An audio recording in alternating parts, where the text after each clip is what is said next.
Morning, मैं शिवाशी सुमन। आप देख रहे हैं पीसीएस एकेडमी पटना। आज हम लोग बजट से संबंधित महत्वपूर्ण तथ्यों को जानेंगे। ये बहुत ही क्लास रोचक होने वाला है। चलिए शुरू करें। देखिए, ये जो बजट शब्द है उसको उत्पत्ति कैसे हुई। ये शब्द विदेशी शब्द है, कोई देश का शब्द नहीं, कोई भारतीय शब्द नहीं है। ये एक विदेशी शब्द है बजट। लेकिन भारत के बोलचाल में ये कैसे प्रयोग होने लगा, ये कैसे आ गया, तो पहले देखते हैं कि उसका उत्पत्ति कैसे हुआ। बजट है, इसका उत्पत्ति कैसे हुआ, इसका उत्पत्ति कैसे हुआ, इसको समझते हैं। देखिए, बजट है, इसका उत्पत्ति हुआ है, फ्रेंच वर्ड है, फ्रेंच वर्ड है बजट। बजट हिंदी में भी लिखते हैं बजट, है ना। बजट से हुआ है। आई बजट शब्द, इसका भी उत्पत्ति हुआ है बोझ से। बोझ से इसका मतलब होता है चमड़े का थैली। चमड़े का थैली, है ना। यानी जो बजट होता है वो चमड़े का थैली होता है। जैसा कि हम लोग कुछ पहले के वर्षों में देखते थे कि जो वित्त मंत्री होते थे संसद में बजट पेश करते थे, तो एक लेदर का ब्रीफ केस होता था, चमड़े का एक ब्रीफ केस होता था। कभी काला होता था तो कभी मरून कलर का होता था, रंग बदलता रहता था, लेकिन वो चमड़े का ही रहता था। लेकिन हाल के वर्षों में सरकार के द्वारा चमड़े का जो ब्रीफ केस होता है उसको हटा दिया गया, वो अलग बात है। लेकिन चमड़े का थैली होता है बजट का मतलब, है ना। तो इसका शब्द को उत्पत्ति कैसे हुआ हम लोग जान गए, क्योंकि ये विदेशी शब्द है, फ्रेंच भाषा का शब्द है, ये भारतीय शब्द नहीं है। लेकिन ये प्रचलन कैसे आ गया बजट, बोलचाल में कैसे आने लगा बजट, है ना। तो समझते हैं हम लोग कैसे आया प्रचलन। देखिए, 1733 का बात है। 1733 में इंग्लैंड के जो वित्त मंत्री थे उन्होंने संसद में बजट पेश किया।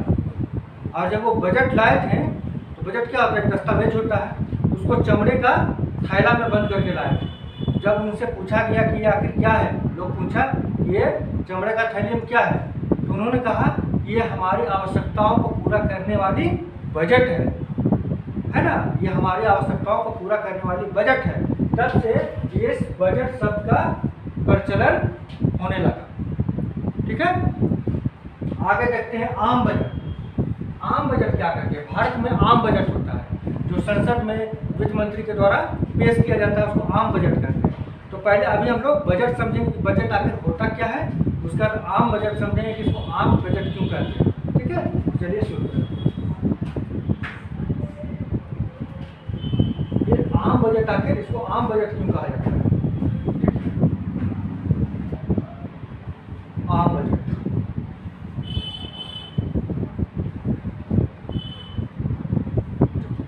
आम बजट समझने से पहले हम लोग बजट समझ लेते हैं कि बजट क्या होता है। बजट होता है आय, व्यय और बचत का लेखा जोखा। कितना आमदनी हुआ, कितना खर्च हुआ, कितना बचत हुआ, उसका लेखा जोखा। यानी बजट का मतलब होता है आय, व्यय और बचत का लेखा जोखा, है ना। इन सभी का लेखा जोखा।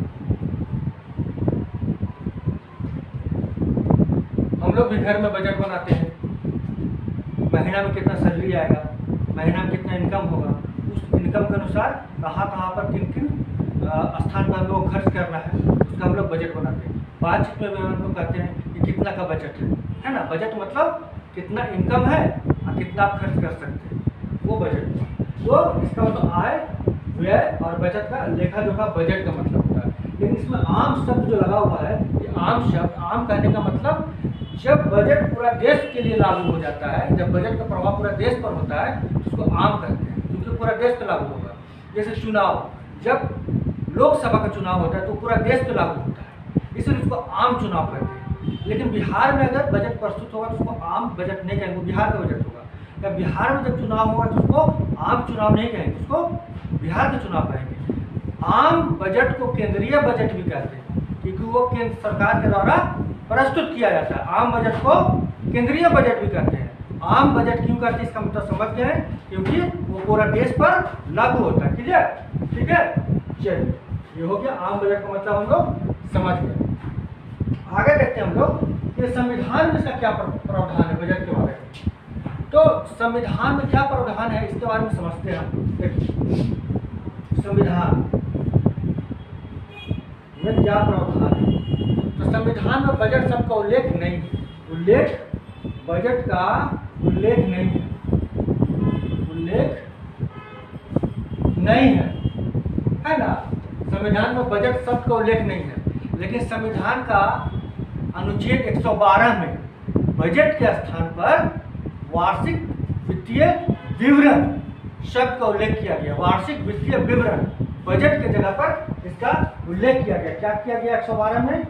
112 में अनुच्छेद 112 में वार्षिक वित्तीय विवरण शब्द का उल्लेख किया गया है, जिसमें कहा गया है कि सरकार संसद में लेखा जोखा, एक साल का लेखा जोखा प्रस्तुत करेगी। ठीक है, तो ये हो गया आपका संविधान का क्या प्रावधान है, उसको हम लोग समझ लेंगे। आगे देखते हैं स्वतंत्र भारत में पहला बजट कब प्रस्तुत किया गया। स्वतंत्र भारत स्वतंत्र कब हुआ था? तो 15 अगस्त 1947 को। तो स्वतंत्र भारत में यानी कि 15 अगस्त 1947 के बाद पहली बार बजट कब प्रस्तुत किया गया था? तो यह प्रस्तुत किया गया था पहली बार 26 नवंबर 1947 को। 26 नवंबर 1947 को। ठीक है, लिख दे रहे तो लिख दे रहे स्वतंत्र भारत में भारत का पहला बजट कब हुआ था? तो 26 नवंबर 1947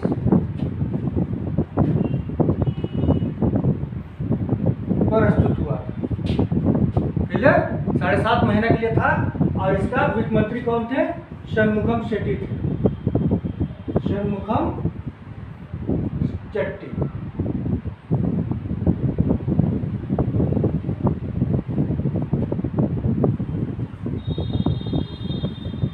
ठीक है, इसका षणमुखम शेट्टी थे। क्लियर? ये आपका स्वतंत्र भारत का पहला बजट था। आगे देखते हैं गणतंत्र भारत का पहला बजट क्या था। गणतंत्र भारत कहने का मतलब जब संविधान लागू हो चुका था, तो गणतंत्र भारत का पहला बजट था 28 फरवरी 1950। गणतंत्र भारत का पहला बजट, ये सब बहुत ही ज्यादा इंपॉर्टेंट है। पहला बजट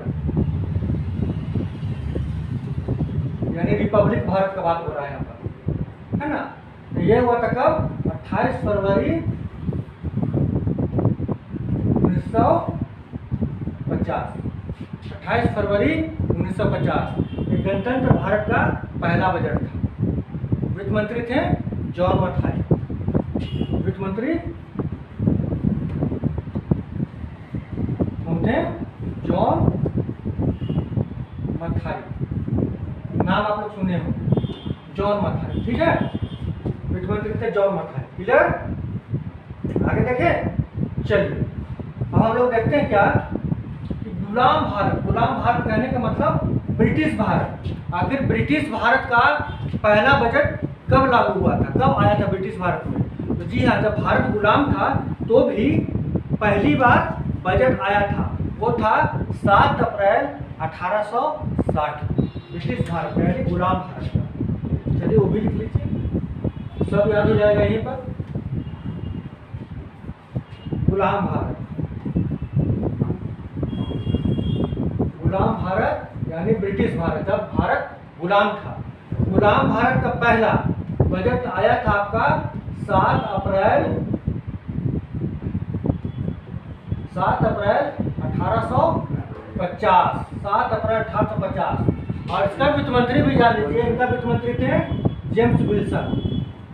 जेम्स विल्सन ठीक है, इसका वित्त मंत्री थे जेम्स विल्सन। तो गुलाम भारत में कब आया था? तो 7 अप्रैल 1850 को आया था। इस तरह से हम लोग इतना फिलहाल देख लिए। आगे देखते हैं बजट कब लागू होता है, यानी कि बजट का जो लागू करने का समय जो होता है, इसका ड्यूरेशन होता है, कितना समय का होता है? तो एक वित्तीय वर्ष के लिए होता है, यानी कि वित्तीय वर्ष कितना होता है? 1 अप्रैल से 31 मार्च। ठीक है, तो बजट कब लागू होता है? तो लागू होता है 1 अप्रैल से 31 मार्च, क्योंकि यही वित्तीय वर्ष होता है। ठीक है, इतना समय के लिए लागू होता है। देखिए, बजट का जो यात्रा है, इसमें बहुत सारे पड़ाव आए थे। उसमें से कुछ महत्वपूर्ण पड़ाव ये था कि बजट एक बार लीक हो गया था। बजट क्या होता है कि बजट बनता है, छपता है, फिर जाकर संसद में वित्त मंत्री, लोकसभा में वित्त मंत्री पढ़ते हैं, है ना, तब जाके लोगों को पता चलता है कि बजट में क्या हुआ क्या नहीं हुआ। लेकिन एक बार बजट लीक कर गया था। वो कब हुआ था? 1950 में। देखिए, इसके बारे में बताते, बड़ा ही रोचक है। 1950 में जो बजट है लीक कर गया, बजट लीक कर गया। पर्चा लीक होता है, उस समय बजट लीक हो गया था, है ना, अभी पर्चा लीक होता है। ठीक है, तो उसमें बजट लीक हो गया था 1950 में। इसके कारण क्या हुआ? देश में पूरा उथल पुथल मच गया। और जो वित्त मंत्री थे जॉन मथाई, वित्त मंत्री जॉन मथाई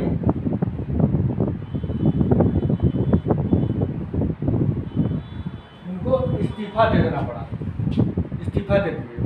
ठीक है, समझ गए बात को? तो एक बार लीक भी हो चुका है। ये सब बड़ा रोचक जानकारी है। कहाँ छपता है? अब लीक कर गया तो छपने वाला एकदम निगरानी में रहने लगा कि कहाँ जहाँ छपेगा वो एकदम निगरानी में रहेगा। तो लीक होने से पहले तक तो राष्ट्रपति भवन में छपता था।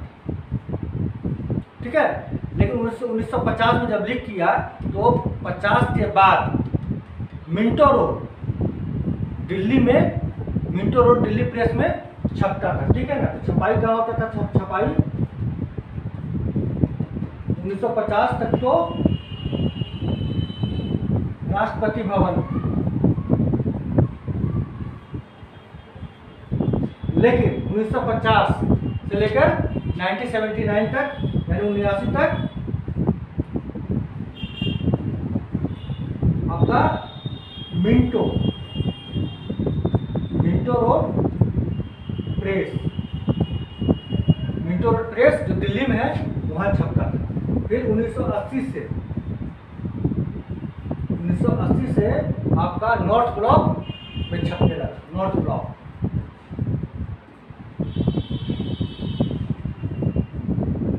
में जब बजट छपने लगा, और ये जब छपता है तो पूरा निगरानी में रहता है, एकदम चौकस रहता है, चारों तरफ चौकसी रहता है, कोई इंफॉर्मेशन लीक न कर जाए।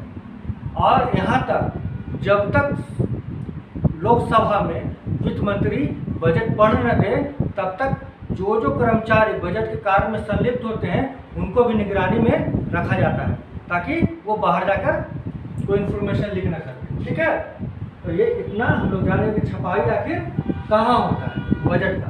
आगे देखते हैं हलवा समारोह, ये भी बड़ा ही रोचक है। हलवा समारोह क्या होता है? बजट जब बन जाता है, कंप्लीट हो जाता है, जब बजट बन जाता है और वो छपने के लिए चला जाता है, तो लोकसभा में बजट प्रस्तुत करने के 5 दिन पहले वित्त मंत्रालय में हलवा बनता है और एक समारोह का आयोजन किया जाता है। और उसमें वित्त मंत्री के द्वारा उन सभी कर्मचारी, उन सभी स्टाफ को हलवा बांटा जाता है जो बजट के बनाने में लगे हुए थे। एक तरह से आभार व्यक्त किया जाता है कि आप इतने मेहनत का काम किए हैं, बजट का निर्माण किए हैं, आप लोग का बहुत बहुत आभार। उसके लिए एक हलवा समारोह बनता है और हलवा बनाकर उसको बांटा जाता है। तो इसका प्रचलन रहा है हलवा समारोह का। ठीक है, चलिए आगे हम लोग देखें हिंदी में बजट कब से छपने लगा। देखिए हिंदी में बजट 1955 से 1956 से छपने लगा। हिंदी में बजट कब से छपने लगा जानते हैं। हिंदी में बजट की छपाई तो आपका 1955 तक तो अंग्रेजी में ही छपता था, लेकिन 1955 से 1956 का जब बजट आया तो वो हिंदी में भी छपने लगा, मतलब अंग्रेजी के साथ साथ हिंदी में भी। और उस समय वित्त मंत्री थे सी.डी. देशमुख, यानी 1955 से 1956 से ये हिंदी में छपने का काम होने लगा। इसके पहले क्या होता था, अंग्रेजी में केवल छपता था। अब क्या हो गया, हिंदी प्लस अंग्रेजी दोनों में छपने लगा। और इस समय वित्त मंत्री कौन थे, सी.डी. देशमुख।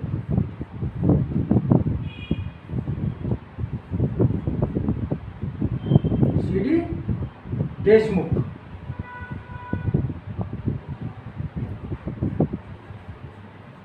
ठीक है, ये वित्त मंत्री थे, वित्त मंत्री। और ये आरबीआई के गवर्नर भी रह चुके हैं, ठीक है। सी.डी. देशमुख आरबीआई के गवर्नर भी रह चुके हैं, गवर्नर भी रह चुके हैं, ठीक है। ये हिंदी में बजट कब से छपने लगा वो भी जान गए, 1955-56 से ये छपने लगा। आइए जाता है सी.डी. देशमुख को, ये जाता है योगदान जाता है।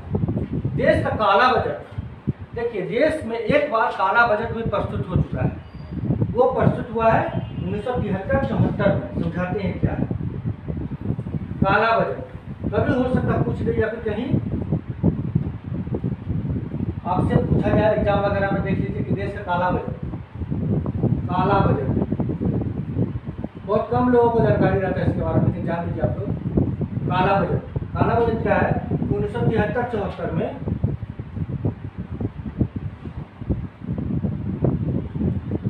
550 करोड़ का घाटा का बजट प्रस्तुत किया गया था। तब 1973-74 में जब बजट प्रस्तुत किया गया था, उसमें 550 करोड़ का घाटा दिखाया गया था, 550 करोड़ का घाटा दिखाया गया था। इसका कारण था सूखा और उत्पादकता में कमी।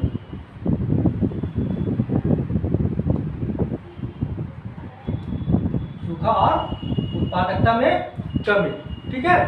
इसका कारण था, एक तो सूखा पड़ा था, मानसून बढ़िया से पानी नहीं बरसा पाया था, और उत्पादकता में कमी था, इसलिए 550 करोड़ का घाटा हो गया था। इसको काला बजट कहा गया, इसलिए इसको काला बजट कहा गया। इसमें प्रधानमंत्री कौन थी, इंदिरा गांधी, ठीक है। चलिए आगे बढ़ते हैं, ये काला बजट है। उदारीकरण का बजट 1991, 1991 उदारीकरण का बजट, ये क्या होता भाई, का बजट 1991। मनमोहन सिंह वित्त मंत्री थे, मनमोहन सिंह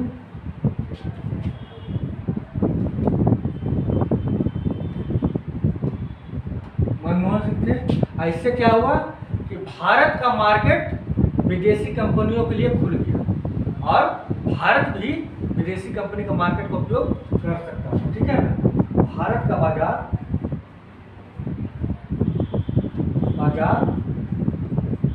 विदेशी कंपनी के लिए खुल गया, है ना। इसी को उदारीकरण का बजट करते हैं, खुल गया, क्लियर। 1991 का बात है, वित्त मंत्री मनमोहन सिंह थे, ठीक है। इसको कहते हैं उदारीकरण का बजट। आगे देखते हैं, बजट का समय में बदलाव। बजट जो था उसका समय में बदलाव हो चुका है। पहले क्या समय था, शाम को 5 बजे बजट प्रस्तुत किया जाता था 1999 तक, लेकिन 1999 के बाद उसको दिन का 11 बजे कर दिया गया। समय में परिवर्तन, बजट पहले प्रस्तुत किया जाता था समय में परिवर्तन,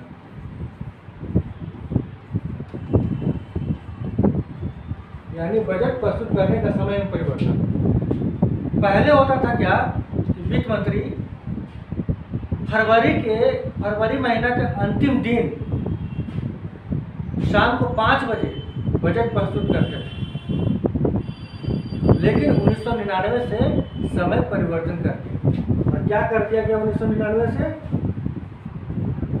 समय कर दिया गया दिन में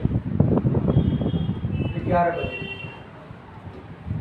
ठीक है, दिन में 11 बजे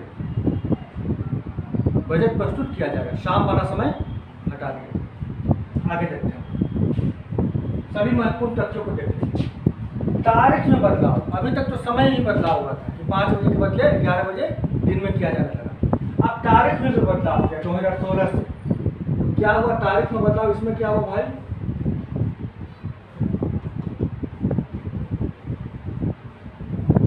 पहले होता था क्या कि फरवरी महीना का अंतिम दिन को जो भी होता था उसी दिन बजट प्रस्तुत किया जाता, या तो 28 फरवरी या फिर लीप रहा तो 29, है ना। तो फरवरी महीना का अंतिम दिन बजट प्रस्तुत किया जाता था, लेकिन अब इसको अंतिम दिन न करके पहला दिन कर दिया, यानी 1 फरवरी को कर दिया। अंतिम दिन से बदल के 1 फरवरी को बजट प्रस्तुत किया जाएगा। क्लियर? इसलिए क्योंकि 1 अप्रैल से बजट लागू हो जाता है, नया प्रावधान लागू हो जाता है। तो अगर 1 अप्रैल से लागू हो जाता है तो 1 फरवरी से अगर बजट करते हैं, दिखाते हैं, तो अच्छा खासा समय मिल जाता है। नहीं तो फिर समय थोड़ा कम रहता है। अगर हम लास्ट महीना में कर ही रहे हैं, केवल मार्च ही बचा ना, लेकिन अभी 1 फरवरी को करते तो पूरा फरवरी और पूरा मार्च 2 महीना मिल जाता है। इसलिए उसको बदलकर 1 फरवरी कर दिया गया। ठीक है, अंतिम दिन से, फरवरी के अंतिम दिन से हटाकर इसको 1 फरवरी पहला दिन कर दिया गया। तारीख में बदलाव कर दिया गया। अब आम बजट और रेल बजट एक साथ कब कर दिया गया? ये किया गया 2017 को। पहले आम बजट और रेल बजट अलग अलग पेश होता था, लेकिन 2017 में आम बजट, आम प्लस रेल बजट दोनों होने लगा 2017 से। और वित्त मंत्री कौन थे? स्वर्गीय अरुण जेटली। ठीक है, और इस समय से आम बजट और रेल बजट एक साथ पेश होने लगा। क्लियर? बजट बैग से बही खाता, जैसा कि आप लोग को हम लोग अभी पहले चर्चा किए हैं कि कुछ साल पहले तक कोई भी वित्त मंत्री रहते थे तो बजट को चमड़े का ब्रीफकेस में लाते थे, लेकिन चमड़े का ब्रीफकेस को हटाकर उसको कपड़े का थैला होता है ना, पोथी टाइप का जो होता है, उसमें बजट को लाया जाने लगा। वही कारण बजट का बैग हटा दिया गया और उसको बही खाता उसका नाम दिया कि बही खाता ला रहे हैं। कहा जा रहा था कि वो अंग्रेजी मासिक था बजट वाला, हम लोग बही खाता लाएंगे इंडिया। वो ये बही खाता वाला जो कॉन्सेप्ट है वो लाया गया 2019 से। ठीक है, तो बजट के बदले इसको बही खाता।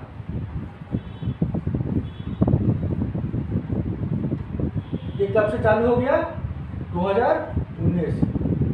निर्मला सीतारमण वित्त मंत्री। ठीक है, निर्मला सीतारमण वर्तमान में भी यही। आगे देखते हैं, कागज रहित बजट। कोविड के बाद क्या हुआ कि अधिक से अधिक कागज रहित काम किया जाने लगा, डिजिटल काम किया जाने लगा, पेपरलेस वर्क। तो बजट को भी पेपरलेस कर दिया गया, है ना, डिजिटल कर दिया गया।